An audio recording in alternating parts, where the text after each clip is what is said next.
मोदी के सामने ममता का भयानक सरेंडर, शाह के सामने झुकाया सिर, लेकिन माजरा क्या है? नीतीश भागे भागे फिर रहे हैं, केजरीवाल का भी सरेंडर, ममता तो गुड़िया बन गई, किसका डर है? राहुल को जेल होगी, ममता मोदी के साथ आई, क्या देश में विपक्ष का अकाल पड़ने वाला है?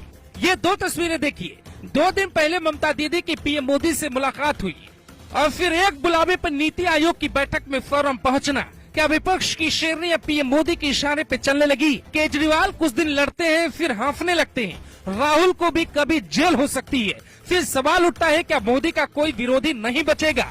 ममता का मोदी के सामने सरेंडर किस बात का संकेत है? क्या होने वाला है? हम चौंका देने वाली रिपोर्ट आपको दिखाने वाले हैं। हमारी समीक्षा पसंद आए तो रिपोर्ट को शेयर कर अपने दोस्तों के साथ साझा जरूर करें। एक दौर ऐसा भी रहा जब ममता बनर्जी से उद्धव ठाकरे ने पूछा था, दीदी डरना है या लड़ना है? तब ममता ने कहा था लड़ना है। फिर अब ऐसा क्या हुआ कि ममता बनर्जी डर गई? उद्धव की कुर्सी का सदमा, बंगाल में बगावत का डर, या अमित शाह की टीम, सीबीआई और ईडी के पास कोई ऐसा दस्तावेज है जो डरने पे मजबूर कर रहा है? 2011 से बंगाल में ममता बनर्जी लगातार सीएम है। लगातार किसी कुर्सी पे बैठने वाले के नीचे कई राज दफन होते हैं। क्या किसी राज का पता मोदी शाह को लग गया जिससे ममता ने अचानक सरेंडर कर दिया? यानी जो होने वाला है उसका इशारा साफ है। मायावती की तरह बंगाल में ममता बनर्जी का 2014 के लोकसभा चुनाव में पूरी तरह से बीजेपी को सपोर्ट होगा। मोदी एक इतिहास रचना चाहते हैं और उसकी एक शुरुआत है। साल 1984 में राजीव गांधी के नेतृत्व में चुनाव हुए तो कांग्रेस को 403 सीटें मिली। ये अब तक के इतिहास में सबसे बड़ा रिकॉर्ड है।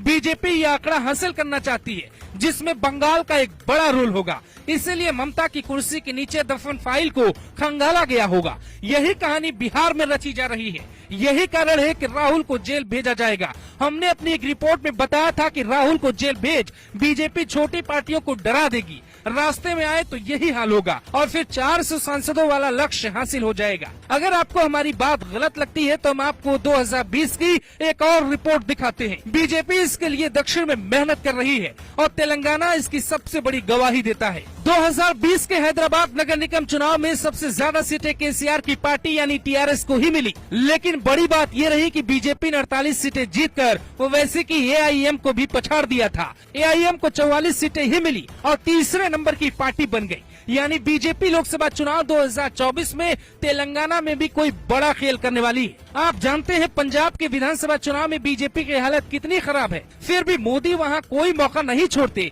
क्योंकि उन्हें 400 पार सीट चाहिए। पंजाब में भी निगाहें टिकी होती हैं। जम्मू कश्मीर, पंजाब, महाराष्ट्र, राजस्थान, दिल्ली, उत्तर प्रदेश, बिहार, झारखंड, पश्चिम बंगाल और तमिलनाडु, करीब करीब सभी राज्यों में ईडी का कंट्रोल अमित शाह के पास है।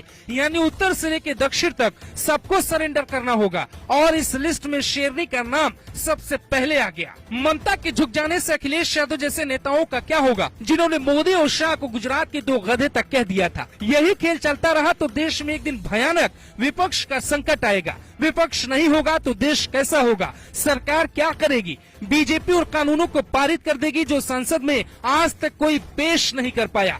आरक्षण हो या फिर जनसंख्या कानून, बीजेपी कुछ भी कर सकती है। सत्ता में बने रहने के लिए बीजेपी एक देश एक चुनाव भी करवा सकती है। जैसे रूस में व्लादिमीर पुतिन ने कानून बदल दिए वैसे भारत में मोदी भी बदल सकते हैं। संविधान के 42वें संशोधन में एक सेक्युलर शब्द यानी धर्मनिरपेक्ष शब्द जोड़ा गया था। इंदिरा गांधी ने जोड़ा था, मोदी उसे हटाकर हिंदुस्तान को हिंदू राष्ट्र बना सकते हैं। यानी ये सिर्फ ममता का झुकना भर नहीं है, एक ऐतिहासिक घटना है जो भविष्य में घटित होगी। फिर उस वक्त के लोग लिखेंगे, या आप सरल भाषा में कह सकते हैं, दुनिया के टॉप 10 ताकतवर नेताओं को देखे तो पता चलता है जब तक वो रहे विपक्ष को घर बैठना पड़ा। पुतिन जैसा नेता तो विपक्ष का नाम ही मिटा देता है। क्या अब वो इंडिया में होने वाला है और सरकार हर कानून को चुटकियों में पास करवा लेगी? विपक्ष सिर्फ नाम का रह जाएगा। न राहुल गांधी, न ममता बनर्जी, न अखिलेश यादव और न ही कोई केसीआर। नाम सिर्फ एक नेता का होगा, उनका नाम मोदी है। Bureau report.